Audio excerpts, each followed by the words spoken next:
Tonight, we will tell you a story about a hidden side of history, one woven into the very fabric of daily life. The story of the most bizarre food bans and prohibitions our ancestors faced. You will learn why the humble potato was once feared as a devil's fruit, and why coffee, a simple drink, was condemned as a tool of rebellion. You will discover how chocolate and sugar were seen as moral threats, and why the tomato, now a kitchen staple, was once believed to be deadly poison.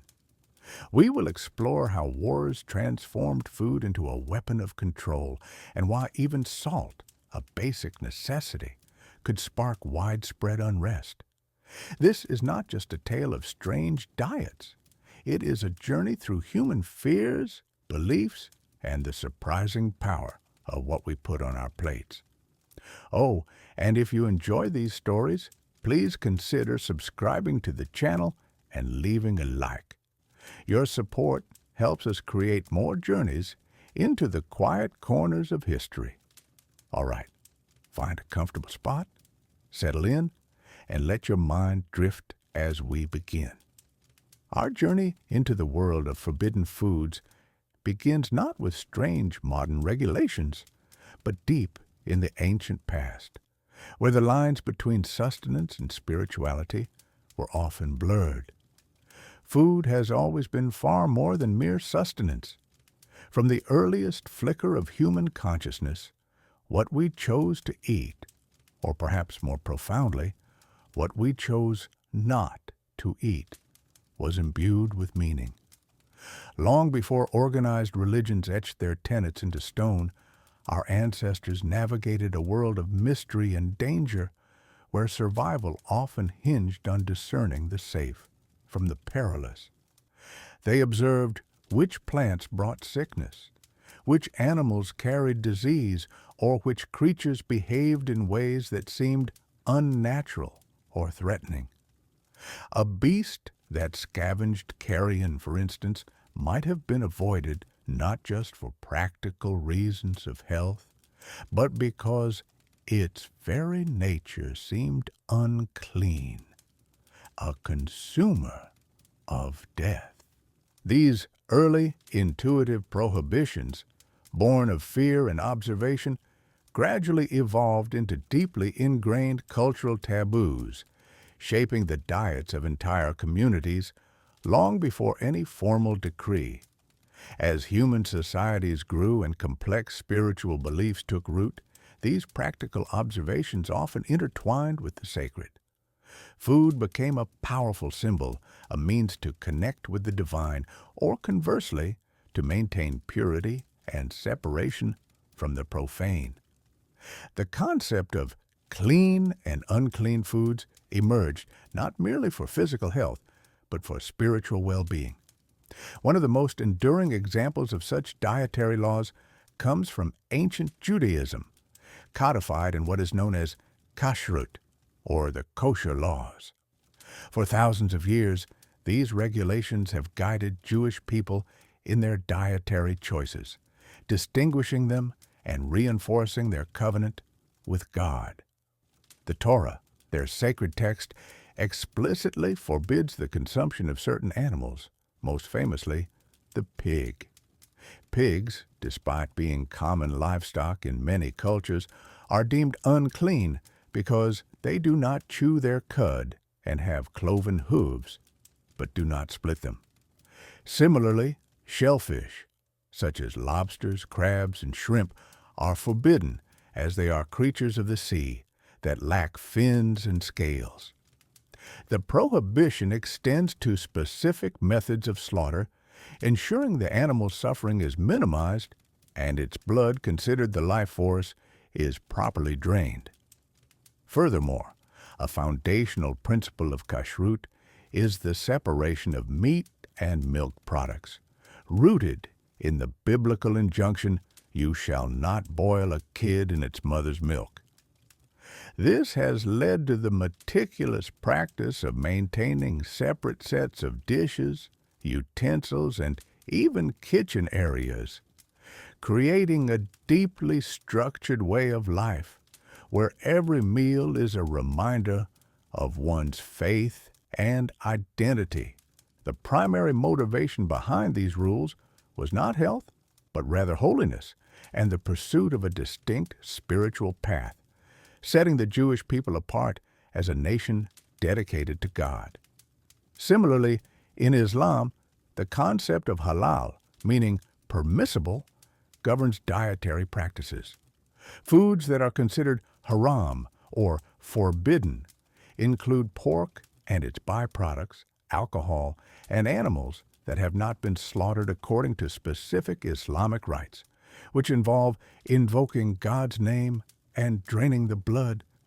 The prohibition of alcohol, in particular, is a strong tenet, seen as a substance that impairs judgment, leads to sin, and distracts from devotion.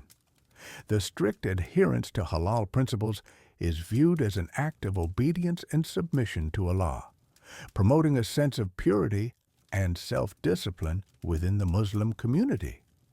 It is a daily expression of faith, shaping not just what is eaten, but how it is prepared and shared, fostering community and a mindful connection to divine precepts.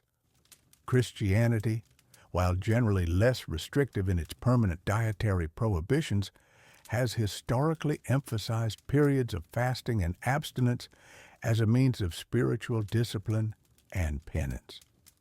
The most prominent example is Lent, a 40-day period leading up to Easter, during which many Christians traditionally abstain from meat, particularly on Fridays, and often reduce the quantity or richness of their food. This practice, rooted in the 40 days Jesus spent fasting in the wilderness, is intended to foster humility, self-control, and a deeper connection to God through sacrifice and reflection. Beyond Lent, various Christian denominations and monastic orders have observed specific fast days or adopted vegetarianism as a personal or communal spiritual practice, viewing it as a way to purify the body, focus the mind on prayer, and express solidarity with the poor or suffering. The motivation here is less about the inherent uncleanliness of certain foods and more about the spiritual benefits derived from self-denial and intentional moderation. Further east, in religions like Hinduism and Buddhism, the concept of ahimsa, or nonviolence towards all living beings, profoundly influences dietary choices. In Hinduism, the cow is revered as a sacred animal, a symbol of life and sustenance, and its slaughter or consumption is strictly forbidden. Vegetarianism is widely practiced not as a ban on specific foods, but as a moral choice stemming from the belief in reincarnation and the interconnectedness of all life. To harm an animal is to generate negative karma. Similarly, in Buddhism, while strict vegetarianism is not universally mandated, the principle of ahimsa often leads followers to avoid meat, particularly if an animal was killed specifically for their consumption. The emphasis is on compassion and minimizing suffering, extending benevolence to all sentient beings. Jainism, an ancient Indian religion, takes this principle to its most extreme, with adherents often practicing veganism and even avoiding root vegetables like potatoes or onions because harvesting them might harm tiny organisms in the soil. Their meticulous care in food preparation and consumption reflects an unwavering commitment to nonviolence in thought, word, and deed. Across these diverse spiritual traditions, the reasons for food bans and dietary laws share common threads: a desire for spiritual purity, a moral framework guiding human behavior, a means of forging social identity and community cohesion, and a pathway to discipline and self-mastery. Whether stemming from ancient fears, divine command, or philosophical principles of compassion, These prohibitions reveal a profound understanding that what we consume shapes not only our physical bodies, but also our spiritual selves. They are not merely rules, they are narratives woven into the fabric of daily life, connecting generations to ancient wisdom and guiding them towards a higher purpose. These earliest bans were deeply rooted in belief, but not all prohibitions were born of piety. Sometimes entirely new foods, arriving from distant lands, would encounter suspicion, fear, and outright resistance, leading to bans driven not by faith, but by profound misunderstanding. While ancient beliefs and religious doctrines shaped many early food prohibitions, the arrival of entirely new foods from distant lands brought a different kind of suspicion and, surprisingly, even bans. Imagine a time when a simple, unassuming tuber, now a global staple, was viewed with profound distrust, even fear, by large segments of European society. This was the curious and often challenging journey of the potato. The potato, Solanum tuberosum, originated in the high-altitude Andes Mountains of South America, where it had been meticulously cultivated for thousands of years by advanced indigenous civilizations, most notably the Incas. Spanish conquistadors venturing into the New World in the mid-16th century encountered this remarkable crop and eventually brought it back to Europe, initially as a botanical curiosity rather than an immediate food source. It arrived alongside other novel plants from the Americas, such as corn and various beans. However, unlike these, which found relatively quicker acceptance in European agricultural systems, the potato faced an extraordinary and prolonged period of immense resistance and suspicion. One of the most significant reasons for this deep-seated suspicion was its botanical classification. The potato belongs to the nightshade family, Solanaceae, a vast group that chillingly includes notorious and highly poisonous plants like deadly nightshade, Atropa belladonna, henbane, and mandrake. Although other edible plants now widely consumed, such as tomatoes, eggplants, and peppers, also fall within this same family, the potato's unique characteristics intensified public apprehension. Its preference for growing underground, its unfamiliar appearance compared to traditional European cereals, and the undeniable fact that its leaves, stems, and unripened green berries are indeed toxic, fueled widespread alarm among the populace. People frequently observed livestock instinctively avoiding the green parts of the plant and, lacking scientific understanding, mistakenly concluded that the entire plant, including the edible tuber, must be inherently dangerous. In numerous European regions, this pervasive fear solidified into informal societal avoidance or even formal, albeit localized, prohibitions. For instance, in France, the Parliament of Paris, a powerful judicial body, officially issued a ban on the cultivation and consumption of potatoes in 1748. The stated reason for this governmental decree was the prevalent, though entirely unfounded belief that the potato caused debilitating diseases, most notably leprosy. This particular misconception was far from isolated. Across the continent, from Ireland to Russia, peasants and, surprisingly, even some segments of the educated elite linked the potato to a range of ailments, including scrofula, a form of tuberculosis, rickets, and various fevers. It was pejoratively dubbed the devil's apple, the bane of the earth, or hog food, considered fit only for livestock or for the most desperate of prisoners.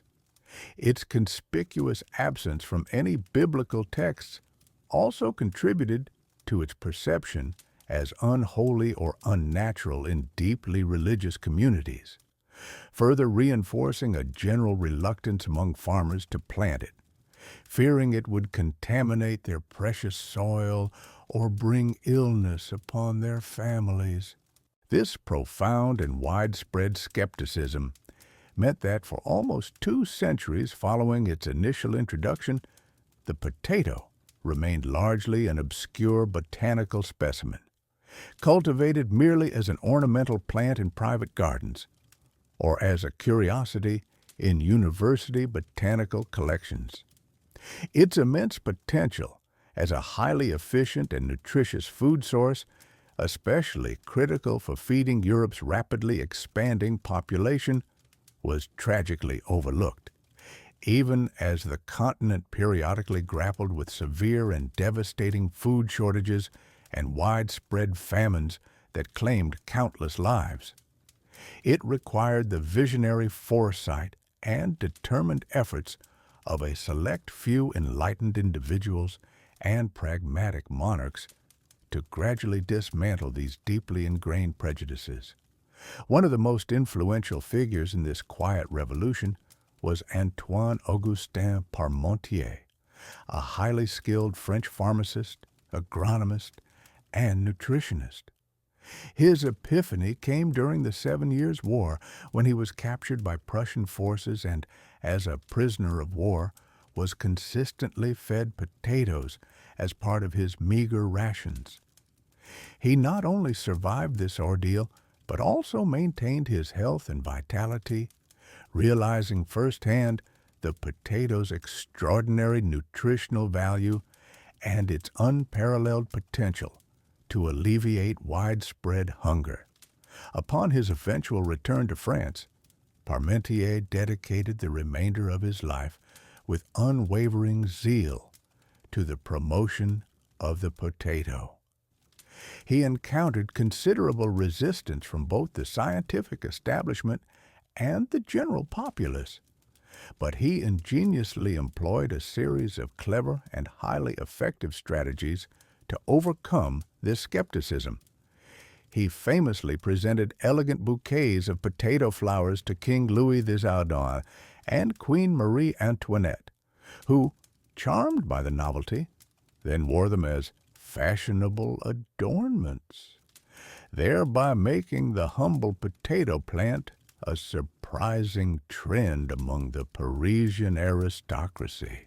More substantially, he hosted elaborate and highly publicized dinners where every single course, from the initial soup to the final dessert, was innovatively prepared using potatoes. He invited prominent intellectuals and influential figures of the Enlightenment, such as the American polymath Benjamin Franklin and the pioneering chemist Antoine Lavoisier, to these banquets, ensuring their endorsement would lend significant credibility and help to thoroughly dispel the deeply held notion that potatoes were solely sustenance for the impoverished or for farm animals. Perhaps his most brilliant and subtle tactic involved a carefully orchestrated royal potato patch.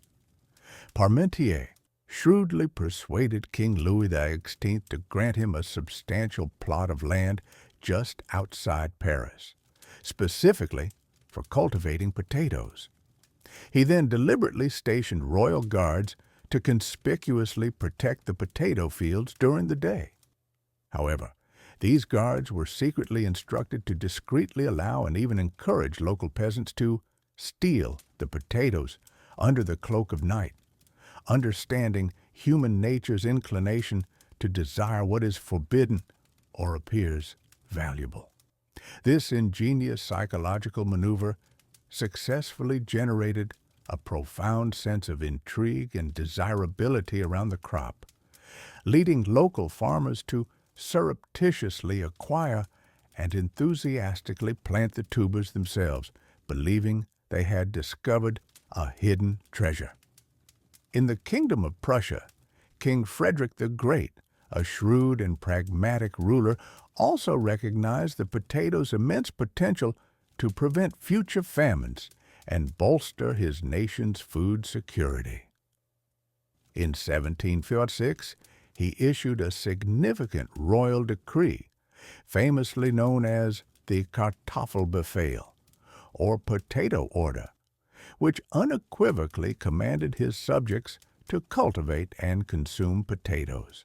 When his conservative peasants initially resisted, stubbornly clinging to their traditional grain crops, Frederick resorted to a calculated mix of persuasive rhetoric and, at times, direct coercion, even dispatching soldiers to supervise potato planting in certain resistant districts. He profoundly understood that a well-fed and therefore stable populace was absolutely essential for the strength and prosperity of his kingdom.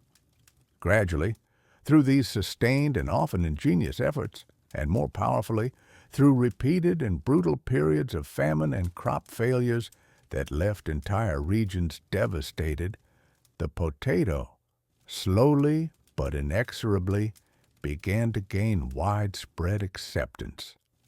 When traditional grain harvests failed, the potato, being remarkably resilient, adaptable, and consistently high-yielding, frequently provided the only reliable and abundant food source available. Its remarkable ability to thrive in varied and often poor soils, combined with its exceptional nutritional density and caloric value, proved to be an invaluable asset during times of crisis.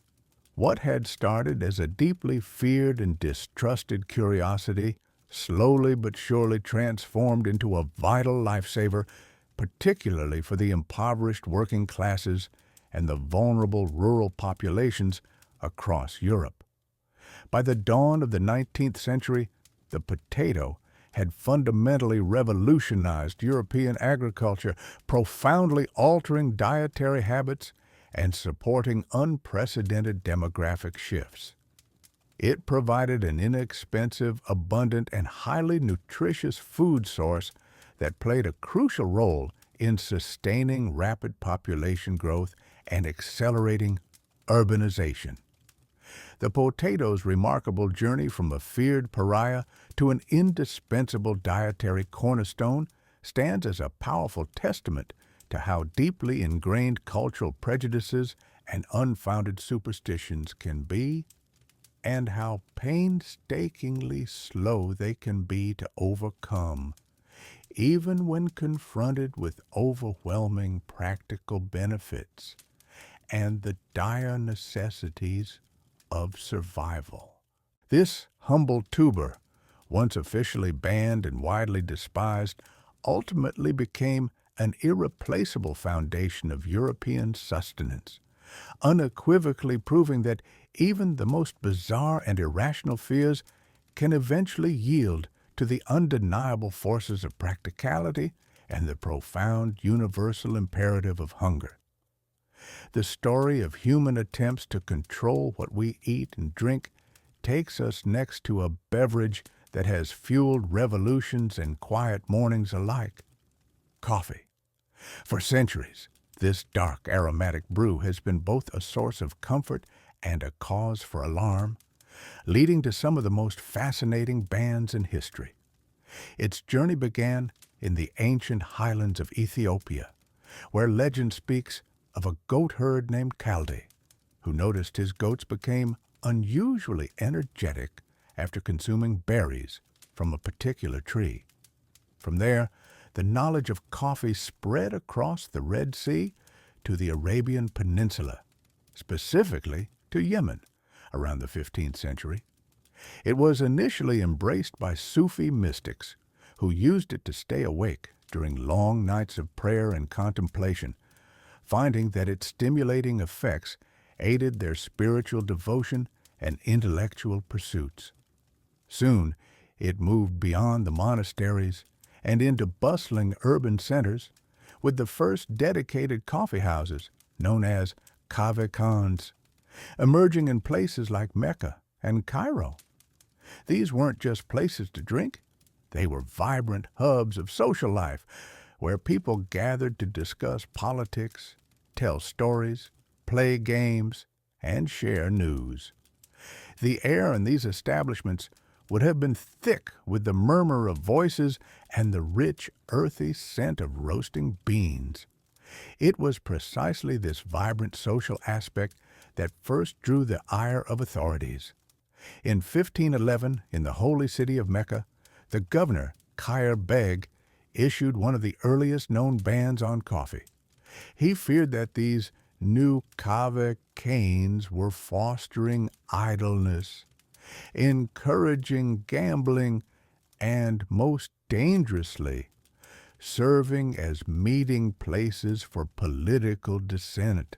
Religious scholars debated whether coffee was intoxicating and therefore forbidden by Islamic law. Despite strong opposition, the ban in Mecca was enforced, sometimes with severe punishments, though it often proved difficult to sustain due to coffee's rapidly growing popularity. Similar temporary prohibitions followed in Cairo and other parts of the Islamic world, as rulers viewed coffee houses with suspicion, seeing them as potential hotbeds of sedition against their rule. Perhaps the most famous ban in the Ottoman Empire came in the 17th century under Sultan Murad IV. This stern and often ruthless ruler was deeply suspicious of coffee houses, believing they corrupted public morals and acted as centers for criticism of his government. He famously disguised himself and raided these establishments, personally executing patrons found drinking coffee. The ban was absolute, and the penalties for brewing or consuming the forbidden drink were severe, ranging from beatings to being sewn into a leather bag and thrown into the Bosphorus, the narrow strait that separates Europe and Asia. Yet, even under such draconian measures, coffee found a way to persist, smuggled, and consumed in secret, demonstrating its powerful, enduring hold on the populace. The aroma of brewing coffee, a symbol of rebellion, would have wafted from hidden corners. As coffee made its way to Europe in the early 17th century, arriving first in trading ports like Venice, it again faced initial resistance. Some considered it a Muslim drink, alien and potentially dangerous. In Rome, certain conservative cardinals urged Pope Clement VIII to declare it Satan's drink and forbid its consumption by Christians. They saw its dark color and stimulating properties as suspicious, perhaps even infernal. However, a pivotal moment occurred when the Pope, curious, decided to taste the brew for himself. Upon taking a sip, he found it so delightful and invigorating that he reportedly declared, "This Satan's drink is so delicious that it would be a pity to let the infidels have exclusive use of it. We shall cheat Satan by baptizing it." With the Pope's blessing, coffee was officially sanctioned for Christians, paving the way for its rapid spread across the continent. Despite papal approval, various European monarchs attempted their own bans, often for different reasons than their Islamic counterparts. In 18th century Sweden, King Gustav III viewed coffee as a luxury that drained national resources and worried about its potential health effects. In a truly bizarre attempt to prove his point, he orchestrated a famous coffee experiment. Two condemned murderers were given a choice between execution or a life sentence, provided one drank vast quantities of coffee daily and the other tea. The king hoped to demonstrate coffee's toxicity, but ironically, both subjects outlived the king and the doctors supervising the experiment, thereby failing to prove coffee's harmlessness. The ban in Sweden, though sporadically enforced, never truly succeeded. Around the same time, in Prussia, Frederick the Great, known for his military prowess, attempted to ban coffee in favor of beer. His motivations were primarily economic. He wanted to protect the local beer brewing industry and prevent money from leaving the country for coffee imports. He famously declared, "It is disgusting to notice the increase in the quantity of coffee used by my subjects. My people must drink beer." He established royal roasting monopolies, making coffee prohibitively expensive and difficult to obtain, pushing his subjects back to traditional beverages. However, like other bans, this too met with widespread public resistance, as people found ways to roast their own substitutes from chicory or other grains. Even in England in 1675, King Charles II issued a proclamation attempting to suppress coffee houses, describing them as places where the disaffected met and spread scandalous reports concerning the affairs of the state.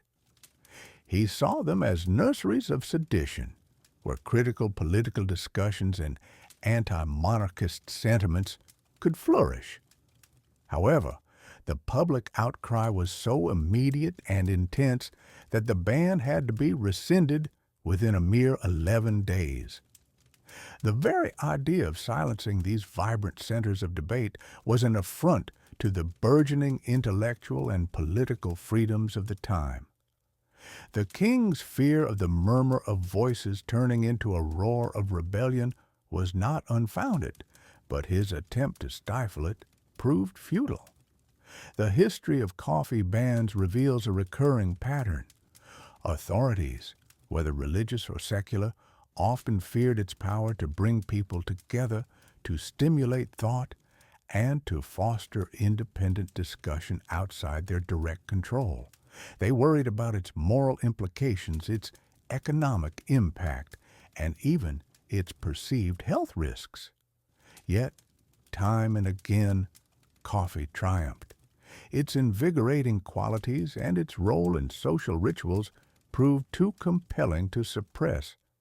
From the ancient Sufi mystic to the Enlightenment philosopher, from the humble laborer to the king, coffee offered something universally desired: a moment of clarity, a spark of energy, and a shared experience.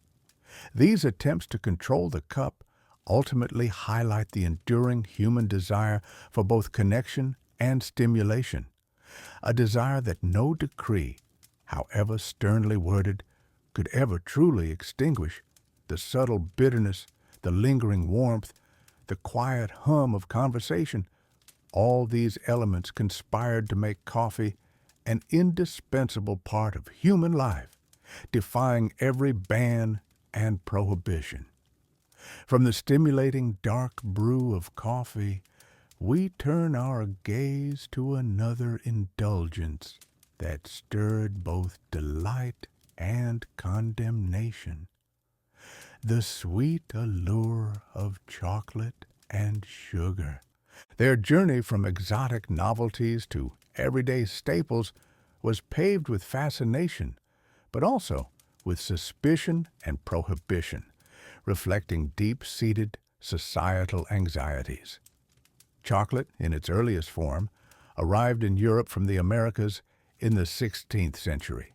It was introduced by Spanish conquistadors who had encountered it in Mesoamerican civilizations, where it was consumed as a bitter, spiced drink by the Aztec and Mayan elites, often in frothy ceremonial cups. For them, cacao, the bean from which chocolate is made, was sacred, a gift from the gods, used in rituals and as currency. When it first reached European courts, it was often prescribed as a medicinal tonic, believed to have invigorating properties. It was a luxury reserved for the aristocracy and the very wealthy, served in elaborate silver pots, a symbol of status and refinement. However, as sugar became more widely available and affordable, It transformed chocolate. The bitter drink became a sweet confection, a delightful treat that quickly captured the European palate. This shift from a medicinal bitter brew to a sugary delight brought with it a wave of moral and social concerns. For some, chocolate became a symbol of excessive luxury and idleness. Puritanical voices, particularly in England and parts of the Netherlands, saw its consumption as a decadent indulgence, a distraction from pious living and hard work. They viewed its rich sweetness as a moral temptation, leading to gluttony and a weakening of the spirit. While outright legal bans were rare, societal pressures and religious admonishments often acted as powerful deterrents, especially during periods of austerity or religious revival. Some physicians also debated its health effects, with a few cautioning against its overconsumption, particularly for those with certain temperaments, suggesting it could cause melancholy or agitation. These medical opinions, though not official bans, certainly restricted its use among the cautious. Sugar itself had a long and complex history before it met chocolate. Originally from New Guinea, sugarcane spread through India and the Middle East, reaching Europe relatively late. For centuries, it was an incredibly expensive spice, valued for its sweetness and rarity, used sparingly by apothecaries and the very rich. It was seen as a medicine, a preservative, and a precious commodity. But the age of exploration brought sugar plantations to the New World, particularly the Caribbean and Brazil. This expansion, however, came at an immense human cost, built upon the brutal system of enslaved labor. The moral implications of this trade began to cast a dark shadow over the sweet substance. While no government officially banned sugar due to its connection to slavery, abolitionist movements in the 18th and 19th centuries actively encouraged boycotts of slave-produced sugar. Consumers were urged to choose free-grown sugar, a form of ethical restriction that aimed to cut off the economic lifeblood of the slave trade. This was a moral ban, driven by conscience rather than state decree. Beyond the ethical concerns, sugar, like chocolate, also faced scrutiny on health grounds. As its consumption soared, early medical observations began to link excessive sugar intake to various ailments, including dental decay and digestive issues. While the scientific understanding was rudimentary, the idea that too much sweetness could be detrimental to health gained traction. In some aristocratic circles, concern over nervous complaints attributed to sugar led to a cautious approach, with some families informally restricting its presence at the dinner table. Furthermore, governments often viewed sugar as an easy target for taxation. High duties on imported sugar made it prohibitively expensive for the working classes, effectively creating an economic barrier to its widespread consumption. This was not a ban, but a powerful form of restriction that limited its accessibility, making it a luxury item for the majority, much as it had been centuries before. The Catholic Church also weighed in on chocolate, particularly concerning its consumption during periods of fasting, such as Lent. The question arose, was chocolate a food and therefore forbidden during fasts, or was it merely a drink which might be permissible? The debate raged for decades, with various papal decrees and opinions issued. Some argued that its nourishing qualities made it a food, while others maintained that its liquid form allowed for its consumption. Ultimately, the church largely concluded that chocolate, especially sweetened chocolate, was indeed a form of sustenance, and therefore should be abstained from during fasts. This religious prohibition, while temporary, served as a significant restriction on its enjoyment for a large part of the European population for weeks out of the year, underscoring how deeply moral and religious beliefs could influence dietary practices. Thus, both chocolate and sugar, despite their undeniable appeal, were subject to a complex web of restrictions. They were seen as symbols of extravagance, as moral pitfalls leading to gluttony and idleness, as substances with questionable health effects, and in the case of sugar, as products tainted by the injustices of slavery.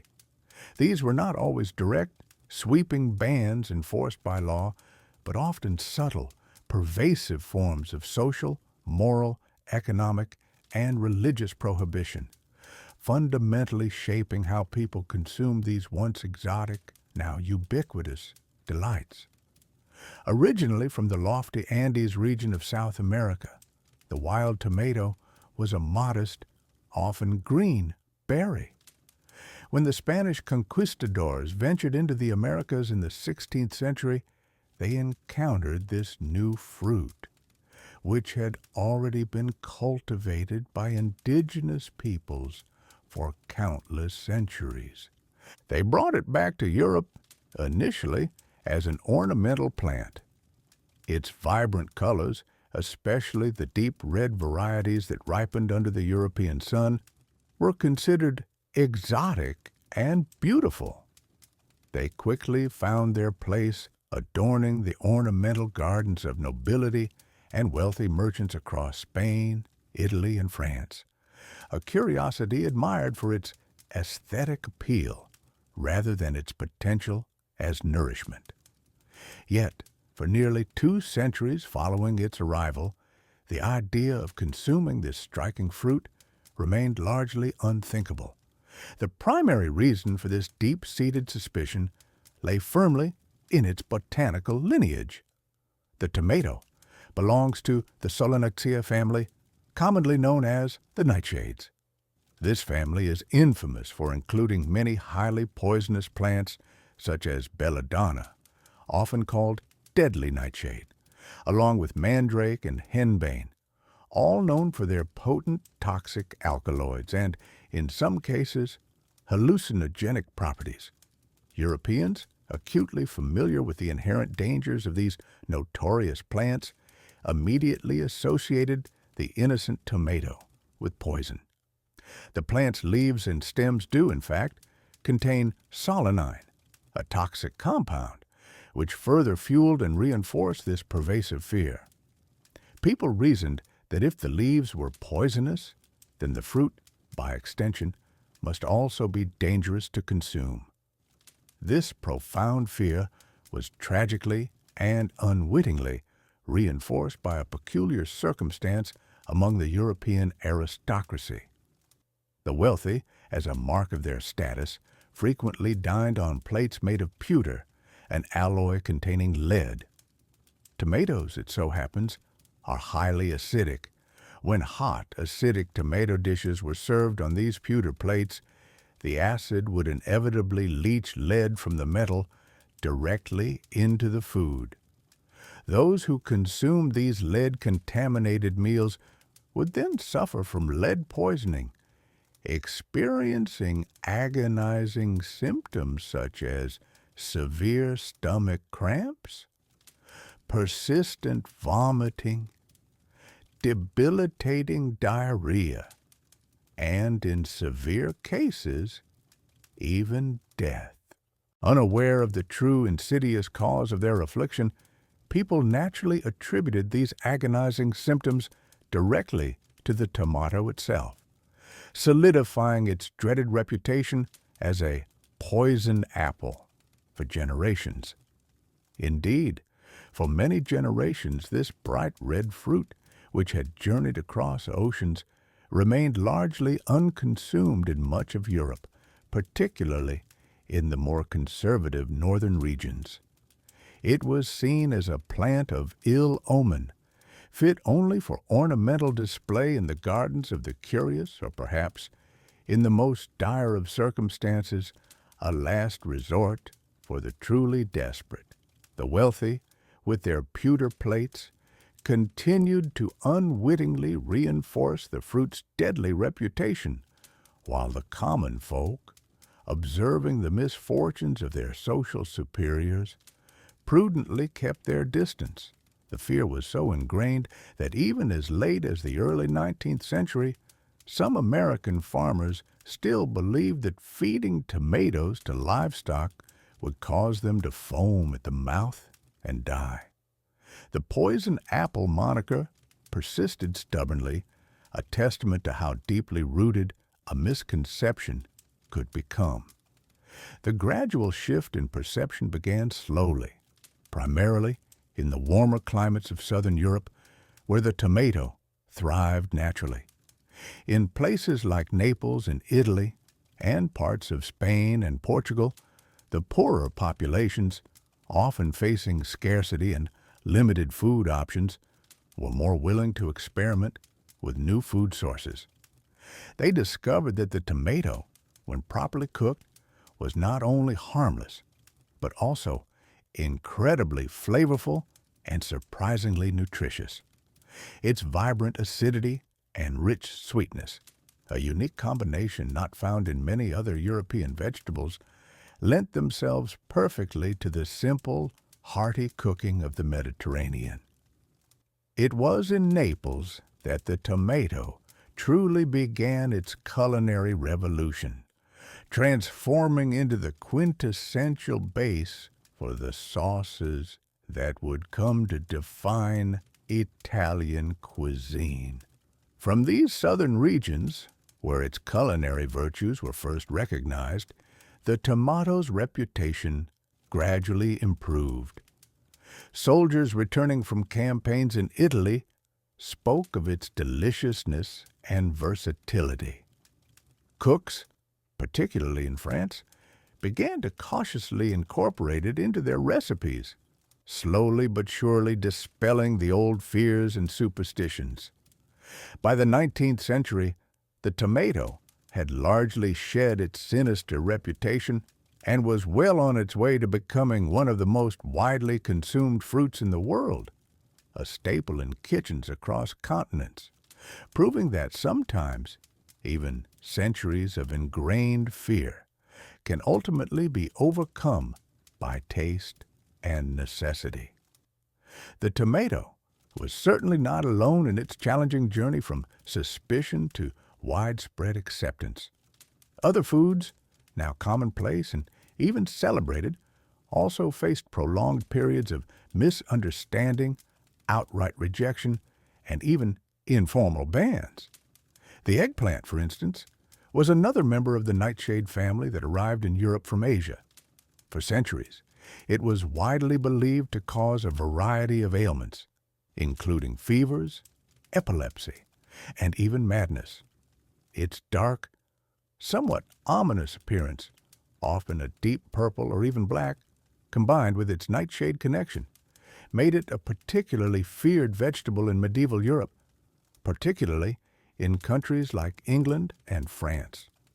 Folk remedies and superstitions linked its consumption to a variety of ailments, including fevers, epilepsy, and even madness. It was believed that eating eggplant would cause the blood to thicken and the mind to become clouded, leading to erratic behavior or permanent mental derangement. Consequently, people would plant it for its unusual beauty, admiring its glossy skin and unique shape, but few dared to actually consume it, convinced it would bring illness or insanity. Its journey to culinary acceptance was even slower than the tomatoes, only truly gaining widespread appeal in the last few centuries, as medical understanding progressed and old superstitions faded. Similarly, certain types of mushrooms were viewed with extreme caution and often prohibited, not just due to the obvious danger of poisonous varieties, but also due to their mysterious growth in damp, dark places, leading to popular associations with decay, spirits, or unholy practices. While some edible mushrooms were known and consumed, the general suspicion often led to a blanket avoidance, with entire communities shunning them for fear of accidental poisoning or supernatural taint. Even lobsters and other shellfish, now considered esteemed delicacies, were once looked upon with utter disdain, particularly in colonial America. They were so abundant that they were often seen as poor man's food, fit only for servants, prisoners, or the destitute. In some contracts from that era, servants would even stipulate that they would not be forced to eat lobster more than a few times a week, a testament to its low status and the general aversion people had to eating creatures from the murky depths of the ocean floor, often perceived as unclean or disease-ridden, crawling on the very bottom of the ocean, a symbol of poverty rather than plenty. These fascinating examples of the tomato, the eggplant, and even the humble lobster reveal a powerful recurring theme in human history: our often hesitant and sometimes outright fearful reaction to the unfamiliar in our diet. New or unusual foods, especially those with unfamiliar appearances, strange textures, or biological connections to known dangers, often triggered immediate suspicion and widespread societal rejection. This rejection was not always based on scientific fact, but rather on observation, superstition, and a deeply ingrained human caution towards anything that might disrupt health or social order. It took centuries, often driven by necessity among the less privileged, or by the slow, persistent efforts of culinary innovators, for these once feared foods to shed their ominous reputations and finally be embraced. They serve as a quiet reminder that our relationship with what we eat is not merely about sustenance, but is deeply intertwined with culture, fear, and the slow unfolding process of discovery. The story of misunderstood and even feared foods, such as the once maligned tomato, often takes us into the realm of the bizarre, where perception triumphs over reality. But this phenomenon was not limited to solid sustenance. Liquids, too, could become targets of suspicion and prohibition, especially when their effects were potent and their reputation grew tangled with societal anxieties. One such liquid, a vivid green spirit, would capture the imagination of artists and the wrath of moralists, leading to one of the most famous and fiercely debated bans in modern history, the prohibition of absinthe. Absinthe, often called the Green Fairy or La Fée Verte, was a potent alcoholic beverage, typically emerald green, made from various herbs, including grand wormwood, Artemisia absinthium, anise, and fennel. Its origins trace back to the late 18th century, initially formulated as a medicinal elixir by a French doctor, Pierre Ordinaire, while he was living in Couvet, Switzerland. He developed it as a panacea for various ailments, a highly concentrated herbal tonic. However, it was Major Dubreuil who purchased the recipe, and his son-in-law, Henri-Louis Pernod, who truly commercialized it, opening the first absinthe distillery in Pontarlier, France, in 1805. Pernod's brand would soon become synonymous with the drink itself. By the mid-19th century, absinthe had transcended its pharmaceutical roots and exploded in popularity, especially across France. Its consumption soared during the 1840s, when French soldiers serving in North Africa were given it as a prophylactic against malaria, bringing a taste for the spirit back home with them. What began as a wartime measure quickly transformed into a significant cultural phenomenon. Absinthe Hour, or L'heure verte, became a cherished daily ritual in cafes across Paris and beyond.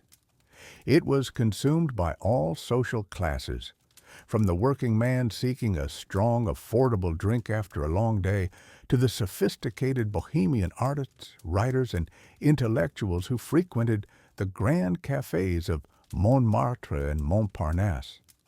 Figures like Vincent van Gogh, Paul Verlaine, Oscar Wilde, Edgar Allan Poe, and Ernest Hemingway were all associated with its consumption, believing it unlocked new dimensions of thought and perception, sharpening their creative edge.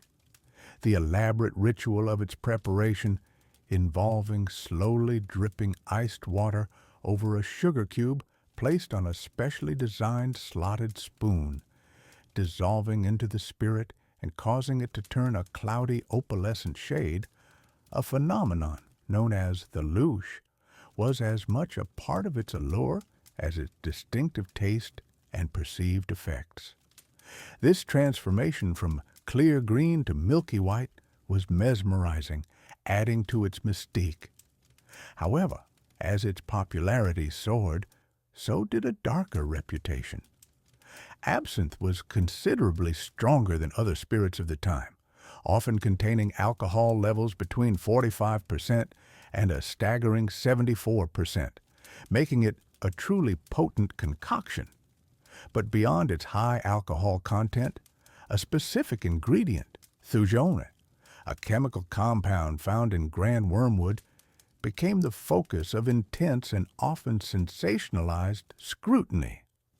Early scientific studies, many of which were flawed, biased, or conducted with exaggerated dosages, claimed that thujone was a powerful neurotoxin. These studies asserted it was responsible for a unique and devastating syndrome known as absinthism. This supposed condition was portrayed as distinct from mere alcoholism, characterized by a specific set of symptoms: hallucinations, convulsions, tremors, moral degradation, and ultimately, madness and violent tendencies. The Green Fairy was increasingly depicted not as a benevolent muse, but as a malevolent temptress, a sinister entity driving its devotees to ruin, insanity, and even criminal acts. The imagery in popular culture, particularly in sensationalist newspapers and cautionary art, reinforced this terrifying narrative, showing absinthe drinkers descending into a chaotic, hallucinatory abyss. This growing societal fear was deeply intertwined with the broader temperance movements that were gaining significant political and social traction across Europe and America in the late 19th and early 20th centuries.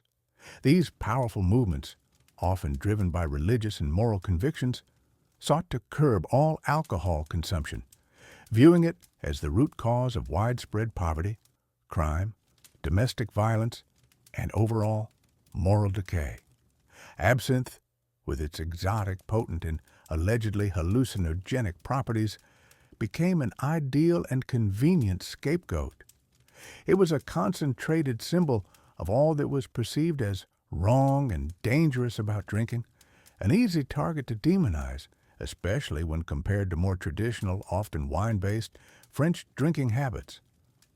The powerful wine industry, facing competition from absinthe, also quietly supported its prohibition, seeing an opportunity to eliminate a formidable rival.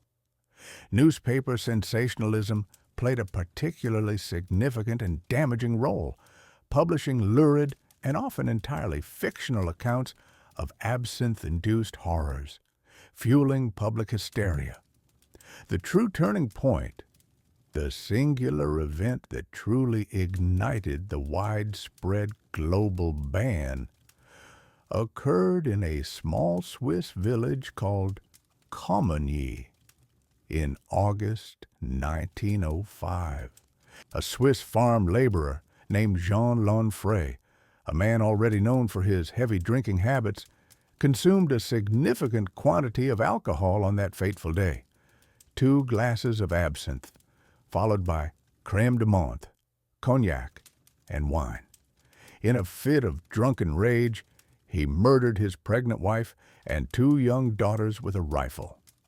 Although Lanfray's consumption included multiple types of alcohol, it was the absinthe that was immediately singled out and sensationalized by the press and anti-alcohol activists across the globe. The Lanfray murders rapidly became a potent rallying cry, presented as irrefutable proof of absinthe's uniquely destructive and madness-inducing power. Public outcry was immediate, overwhelming, and immense.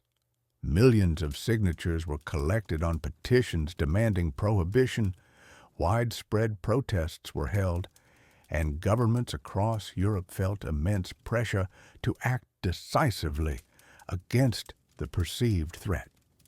Switzerland, the very birthplace of absinthe, was among the first to react, implementing a national ban on the spirit in 1910, following a public referendum. Belgium had already banned it in 1905, recognizing the growing moral panic. France, which was absinthe's largest consumer market and spiritual home, resisted longer due to its deep cultural roots, but ultimately succumbed to the pressure, enacting its own ban in 1915. The United States, influenced by its own burgeoning temperance movement, prohibited its sale and import in 1912, fearing its spread and potential societal damage. Other countries, including Italy, Germany, and the Netherlands, also swiftly enacted similar prohibitions. The green fairy vanished almost entirely from bars, cafes, and liquor shelves, replaced by other drinks, particularly pastis, an anise-flavored aperitif. The very word absinthe became synonymous with danger, decadence, and madness, a dark legend whispered in hushed tones. The ban was not based on rigorous, objective scientific evidence. Later, more thorough research revealed that the actual amount of thujone present in traditionally distilled absinthe was relatively low, and certainly not capable of causing the severe hallucinations, convulsions, and psychosis attributed to it. The symptoms of absinthism were, in reality, almost certainly due to chronic severe alcohol poisoning, exacerbated by the poor quality of some illicitly produced spirits, which might have contained toxic impurities or even heavy metals. The prohibition of absinthe was, in essence, a triumph of moral panic, fueled by widespread societal anxiety, the economic interests of competing industries like wine, and a general, often puritanical, desire to control social behavior and public morality. It powerfully illustrates how societies, when faced with complex and deeply rooted social issues like alcoholism, can sometimes seek simple, visible villains and scapegoats, rather than confronting the intricate underlying problems that truly plague them. It is a testament to the power of narrative, both factual and fictional, in shaping public policy and perception. Our journey through the curious history of food prohibitions now brings us to a time when bans were not born of ancient superstition or individual fear, but from the grim necessities of global conflict and profound economic upheaval. In these periods, governments, faced with the monumental task of sustaining entire nations during war, often had to make difficult decisions, imposing widespread restrictions on what people could eat, how much, and even what foods could be produced at all. These were not bans based on health scares or moral judgments, but on the stark reality of resource scarcity and the urgent need to ensure equitable distribution, or sometimes simply to prevent mass starvation.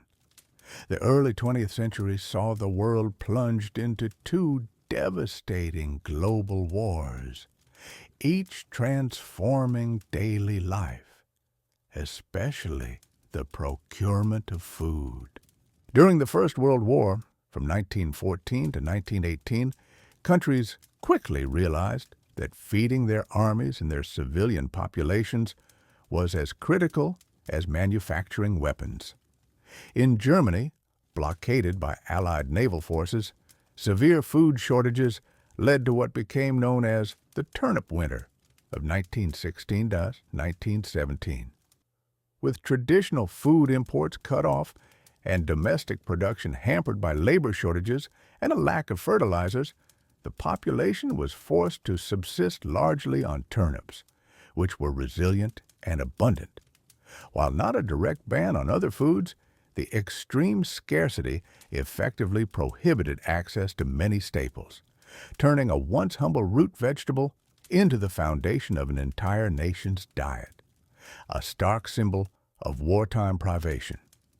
In Britain, initial appeals for voluntary food conservation eventually gave way to compulsory rationing by 1918. Sugar, meat, butter, and margarine were among the first items to be rationed, with each household receiving a ration book that dictated how much they could purchase. The message was clear. Food was a weapon, and conservation at home directly supported the troops fighting abroad. The interwar period, marked by economic instability and the Great Depression in the 1930s, also saw severe food difficulties in many parts of the world, though less through explicit bans and more through widespread poverty that simply made food unattainable for millions. However, it was the Second World War, beginning in 1939, that truly brought the concept of comprehensive food control into nearly every household in the warring nations. Britain, once again facing the threat of U-boat attacks on its shipping lanes, implemented a rigorous rationing system that would last for nearly a decade, well after the war itself had ended. Ration books became indispensable documents, detailing weekly allowances for everything from bacon, sugar, and tea to meat, cheese, and eggs. Each person had a fixed quota, and shopkeepers would clip coupons from their books upon purchase. For many, this meant a dramatic shift in diet, away from luxuries and toward simpler, often homegrown fare. The Dig for Victory campaign encouraged citizens to transform every available patch of land, gardens, parks, even roadside verges, into vegetable plots. This was not just about increasing food supply, it was also a powerful morale booster, fostering a sense of collective participation in the war effort. Luxuries like bananas, oranges, and even certain types of chocolate became almost mythical, disappearing from shelves for years. Special allowances were often made for children and pregnant women, recognizing their particular nutritional needs. Across the Atlantic, the United States, though not directly threatened by invasion, also implemented rationing to ensure resources were directed towards the war effort and to prevent inflation. Sugar, coffee, meat, butter, and canned goods were all rationed. Americans were encouraged to plant victory gardens in their backyards, contributing to the national food supply and reducing the burden on commercial agriculture. These gardens produced a significant portion of the country's fresh produce during the war, demonstrating a remarkable collective effort. While less severe than in Europe, these restrictions still meant significant adjustments for American families who learned to cook with fewer ingredients and make every meal count. In contrast, the situation in Germany and occupied Europe was often far more brutal. Rationing was severe, and in many occupied territories, food was systematically diverted to feed the German army and population, leading to widespread famine and malnutrition. The black market flourished as people desperately sought to supplement their meager rations. In Japan, too, food shortages became extreme as the war progressed, leading to widespread hunger and the consumption of non-traditional foods simply to survive. The impact of these wartime bans and rationing schemes was profound. They instilled a sense of shared sacrifice, binding communities together in the face of adversity. They forced culinary innovation as cooks learned to create palatable meals from limited ingredients and substitutes. For instance, carrots were often used in place of sugar in desserts. Yet, they also highlighted societal inequalities, as black markets often favored those with money or connections, leading to resentment among the general population. The bans on luxury items were not always just about resource allocation. They were also about maintaining social cohesion, ensuring that no one appeared to be living lavishly while others suffered. Even after the guns fell silent, food rationing and restrictions often persisted for years. Britain, for example, did not fully lift all food rationing until 1954, nearly a decade after the end of World War II. These extended periods of austerity left an indelible mark on national diets and consumer habits, shaping generations. The experience demonstrated how quickly a society could adapt to a scarcity mindset, and how deeply government intervention could influence the most fundamental aspect of daily life, what one could put on the table. The motivations for these bans were clear: survival, collective effort, and the harsh realities of a world at war. Salt, unlike the more exotic or morally contentious foods we have discussed, was rarely ever banned for being inherently dangerous or for inciting social ills directly. Instead, its prohibition often arose indirectly through the heavy hand of state control and taxation. For millennia, this simple crystalline substance has been an utterly fundamental cornerstone of human civilization. Before the advent of modern refrigeration, before complex canning techniques, salt was indispensable for preserving food, particularly meat and fish, allowing communities to store vital provisions for long, harsh winters and enabling armies to march vast distances across unfamiliar lands without relying solely on immediate foraging. Beyond its role in preservation, it was essential for human health, preventing various deficiencies and ensuring vitality, even adding a necessary, often overlooked flavor to otherwise bland and monotonous diets. Its universal necessity, its very ubiquity, made it a prime target for governments seeking to raise substantial revenue, or indeed to exert profound control over their populations. The control of salt was, in essence, the control of life itself, a subtle but potent lever of power. One of the most infamous instances of a salt ban, enforced through an oppressive tax and monopoly, was the gabelle in France. This was not a direct decree forbidding the consumption of salt itself. Rather, it was a royal monopoly on its production and sale, first established in the distant 14th century and remarkably enduring for over 400 years, becoming a deeply entrenched grievance until the cataclysmic events of the French Revolution finally swept it away.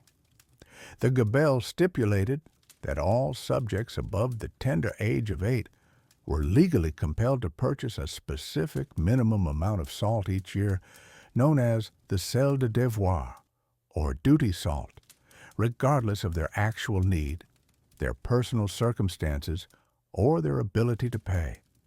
This was, in effect, a ban on personal choice, a prohibition against sourcing salt from any independent vendor, and a ban even on the seemingly innocent act of not purchasing it at all. The price of this essential commodity varied wildly and inexplicably across the diverse regions of France, creating a labyrinthine network of internal customs borders, each with its own specific tariffs, its own armed guards, and its own rigid regulations. These stark disparities fueled an illicit and dangerous trade known as faux sonnage, literally meaning false salting or smuggling. Desperate individuals, often ordinary peasants driven to the brink by grinding poverty and the gnawing hunger of their families, would risk everything, their freedom, their very lives, to transport cheaper salt from one province where it was abundant, or from coastal areas where it was naturally evaporated from the sea, into another where its price was exorbitant due to the gabelle. The penalties. While many of the bans we have explored so far stemmed from ancient beliefs, religious doctrines, or the early misunderstandings of unfamiliar foods, the modern era has introduced a new set of motivations for prohibiting certain culinary items. These contemporary restrictions often arise from evolving ethical considerations, stringent health and safety regulations, or even unique cultural and societal norms. They reveal a shift from fear of the unknown to a more deliberate, often debated assessment of food's impact on animal welfare, environmental sustainability, and public well-being. Consider, for instance, the controversial practice of producing foie gras, a delicacy made from the enlarged liver of ducks or geese. The method, which involves force-feeding the birds through a tube several times a day, has been widely criticized by animal welfare organizations as cruel and unnatural. This ethical concern has led to outright bans on the production and, in some cases, the sale of foie gras in various parts of the world.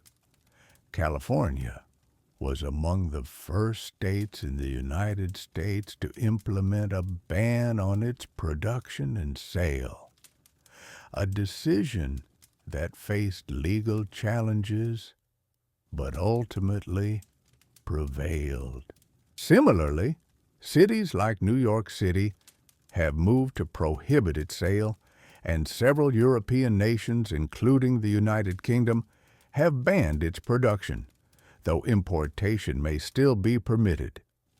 These prohibitions reflect a growing societal awareness and discomfort with practices deemed to inflict undue suffering on animals, even in the pursuit of culinary luxury. Another significant area of modern food prohibition, driven by ethical and environmental concerns, is shark fin soup. This traditional dish, particularly popular in some Asian cultures, has become a symbol of unsustainable fishing practices and severe animal cruelty. The method often involves finning, where sharks are caught, their fins sliced off, and their bodies, still alive, thrown back into the ocean to die slowly. This practice, coupled with the slow reproductive rate of many shark species, has led to drastic declines in shark populations worldwide, threatening the health of marine ecosystems.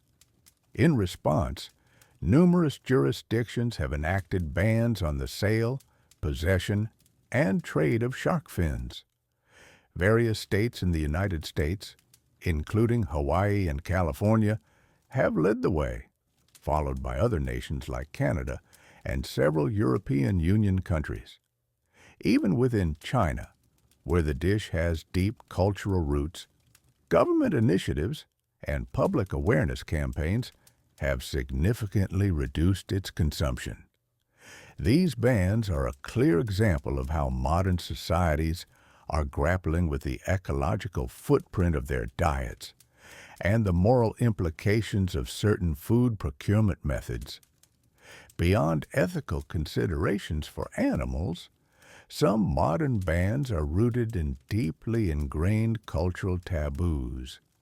Horse meat, for example, is a widely consumed protein source in many parts of the world, including France, Belgium, and Japan. However, in other Western countries like the United States and the United Kingdom, there is a strong cultural aversion to consuming horse meat, often linked to the horse's role as a companion animal or a symbol of sport and nobility. While not always an official government ban, the societal taboo effectively prohibits its widespread availability and consumption. This demonstrates how cultural perceptions, rather than just health or ethics, continue to shape what is deemed acceptable to eat. Regulatory concerns about public health and safety have also led to some peculiar modern prohibitions. Take, for instance, the fate of haggis in the United States. This iconic Scottish dish, traditionally made with sheep's pluck, the heart, liver, and lungs, minced with onion, oatmeal, sweet, spices, and stock, and then encased in a sheep's stomach, has been a staple of Scottish cuisine for centuries. However, the United States, for instance, has had a long-standing ban on foods containing sheep's lung. This particular prohibition stems from specific food safety regulations enacted in 1971, which deemed lungs unsuitable for human consumption due to the possibility of fluid accumulation and other contaminants. As a result, genuine Scottish haggis containing sheep's lung cannot be legally imported or produced for sale in the U.S., forcing Scottish producers to create modified versions for the American market, often substituting other organs or ingredients. This demonstrates how seemingly minor regulatory details can impact the availability of traditional cultural dishes across borders. Similarly, other food items, while seemingly innocuous, have faced restrictions due to specific safety concerns. The unique aspect of Kinder Surprise eggs, a chocolate shell containing a small toy capsule, made them a beloved treat in many parts of the world. However, in the United States, a specific regulation from 1938 prohibits non-nutritive objects embedded within confectionery products, primarily due to choking hazards. This led to a long-standing ban on the importation and sale of the original Kinder Surprise eggs, though modified versions with the toy separated from the chocolate have since been introduced to comply with U.S. law. This ban highlights the strict interpretation of safety regulations, even for products enjoyed safely elsewhere.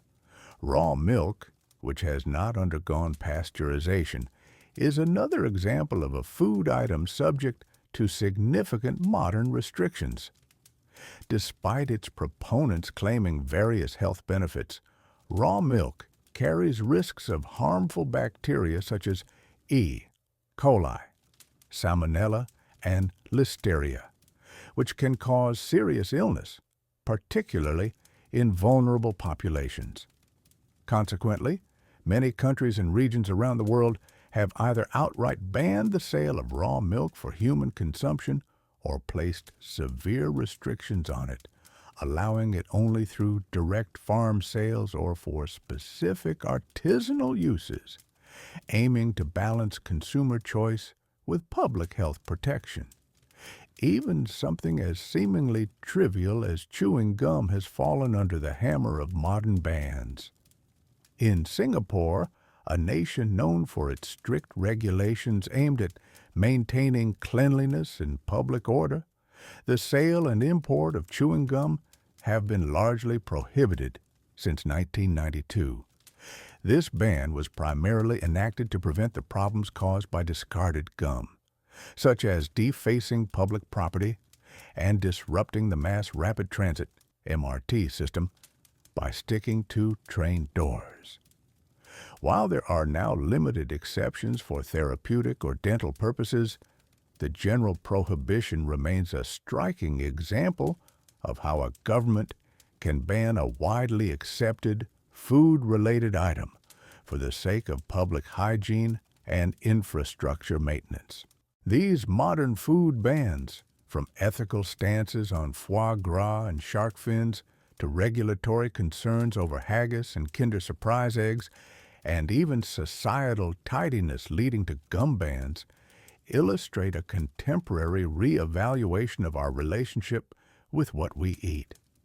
They reflect a complex interplay of scientific understanding, moral values, environmental awareness, and governmental control, shaping the culinary landscape in ways that our ancestors could scarcely have imagined.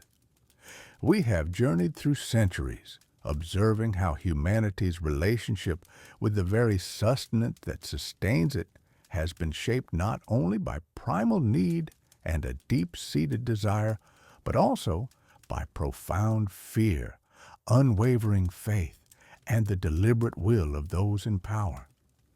From the sacred halls of ancient temples, where dietary laws were first conceived for spiritual purity and the cohesion of communal identity, to the bustling markets of our modern cities, where regulations govern every bite, the intricate story of food bans is a rich tapestry woven with countless diverse threads, each telling a unique part of our shared human narrative.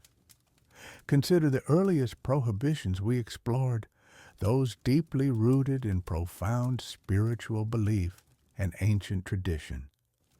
The meticulous abstention from certain meats in Judaism and Islam, or the solemn periods of fasting observed in Christianity during Lent, were far more than mere denials of the body's cravings. They were profound acts of devotion, tangible markers of piety, and powerful ways to forge a collective identity, distinguishing one community from another through shared ritual and adherence to sacred texts. These bans, often perceived as eternal and immutable, were etched into the very fabric of faith, guiding generations through millennia with an authority that transcended earthly decree, shaping daily lives and communal rhythms. Then there were the widespread prohibitions born not of divine command, but of ignorance and a pervasive fear of the new and the unknown. The humble potato, a ubiquitous global staple today, was once eyed with deep suspicion, even seen as a dangerous, perhaps demonic, root in numerous parts of Europe, mistakenly associated with dreaded diseases and moral sin. The bright red tomato, now cherished in countless vibrant cuisines across the world, spent centuries under a cloud of suspicion, its very appearance leading many to believe it was inherently poisonous, a fruit to be avoided at all costs. These were not formal decrees issued by monarchs or ecclesiastical authorities, but rather powerful, widespread societal rejections, driven by a profound lack of understanding and a deep-seated distrust of anything that lay outside the established, familiar patterns of consumption. Time, however, coupled with the slow, steady advance of scientific inquiry and practical experience, eventually managed to dispel these long-held shadows, transforming irrational fear into widespread acceptance, and once-feared foods into essential, celebrated components of our modern diet. Other significant prohibitions emerged from a fundamental desire for social control or a palpable fear of widespread upheaval and dissent. When coffee, with its invigorating and mind-sharpening properties, first arrived in Europe, its stimulating effects were quickly noted, not just for their ability to awaken the senses, but also for their perceived potential to fuel unrest. Authorities in various lands, from the Ottoman Empire to European kingdoms, swiftly moved to ban it, fearing that the lively, often passionate discussions that unfolded in bustling coffee houses would inevitably breed rebellion, transforming these places of vibrant social gathering into dangerous hotbeds of seditious ideas and challenging thought. Similarly, absinthe, with its exceptionally potent alcohol content and a growing exaggerated reputation for inducing madness and moral decay, became a convenient scapegoat for a wide array of societal ills in the early 20th century. Its widespread ban was largely fueled by intense moral panic and the burgeoning temperance crusades, often with far less reliance on rigorous scientific evidence than on sensationalized anecdotes and public hysteria. These prohibitions, whether against a stimulating beverage or a potent spirit, fundamentally sought to manage public behavior, to quiet the restless minds, or to enforce a particular, often conservative, moral order upon the populace. Luxury and perceived excess also frequently found themselves targeted by various forms of restriction or outright ban. The rich, intoxicating sweetness of chocolate and sugar, once exclusive symbols of immense status and unbridled indulgence for the elite, were at different historical junctures deemed morally corrupting or physically harmful, seen as leading to softness and decay. These attempts were often less about total prohibition and more about discouraging rampant overconsumption, reflecting deeper societal anxieties about widespread decadence and the perceived erosion of public virtue.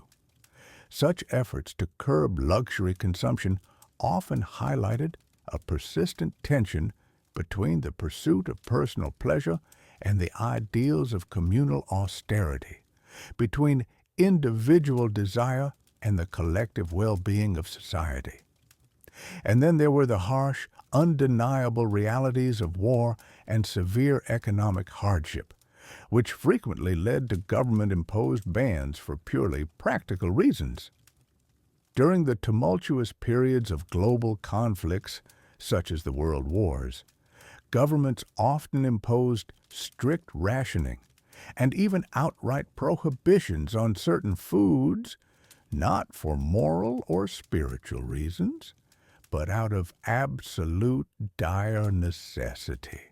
This was primarily about conserving vital national resources, ensuring equitable distribution among the entire populace, and directing all available efforts towards national survival and victory. Salt, a commodity so vital to life that it could once be used as a form of currency, frequently became a powerful tool of state power, subjected to monopolistic control and exorbitant prohibitive taxes, effectively creating a de facto ban for those who simply could not afford its inflated cost. This led to widespread hardship, ingenious smuggling operations, and even in some cases, outright rebellion, powerfully demonstrating how deeply basic food items are intertwined with political stability and the fundamental welfare of a nation. In more recent times, as our understanding of the world and our place within it has evolved, food bans have taken on new and often complex dimensions, reflecting evolving ethical considerations, scientific advancements, and increasingly intricate regulatory landscapes. Bans on specific animal products, for instance, driven by a growing awareness of animal welfare or the profound environmental impact of certain agricultural practices, represent a significant shift in collective moral consciousness and societal values. Even seemingly innocuous cultural dishes, deeply cherished by specific communities, have faced temporary bans or severe restrictions due to evolving health regulations or complex import restrictions, highlighting the intricate, interconnected web of global trade, public health concerns, and stringent food safety standards that now govern our plates. These modern prohibitions, far from being rooted in ancient fears, show a contemporary society grappling with highly complex issues, moving beyond simple, superstitious dread to consider the broader, multifaceted implications of what we choose to eat and how it is produced. What, then, does this rich and enduring legacy of food bans truly reveal about us as a species? It demonstrates unequivocally that food is never merely sustenance for the body. It is a powerful cultural artifact, a potent symbol, a frequent battleground for competing ideologies, a profound source of comfort, and a constant catalyst for social and political change. Every ban, whether it was a fleeting restriction or an enduring prohibition, reflects a unique moment in human history, offering a revealing snapshot of our collective anxieties, our shifting moral compass, the limits of our scientific understanding at a given time, and the ever-present political realities that shape our lives. They speak to our deep-seated attempts to control the uncontrollable, to define ourselves and our communities through what we choose to consume or rigorously abstain from, and to impose a semblance of order on a world that often feels inherently chaotic and unpredictable. The story of food bans, in its essence, is the story of humanity's constant, complex search for meaning, for security, and for identity, all reflected in the most fundamental and universal act of all, eating. It serves as a gentle yet profound reminder that even the simplest meal we share or the most basic ingredient we use carries with it countless layers of history, deeply held beliefs, and powerful societal influences. And as you drift deeper and deeper into a peaceful slumber, perhaps you will consider how the choices we continue to make about food, even in this very moment, continue to shape our world, reflecting not only who we are collectively, but also who we aspire to be.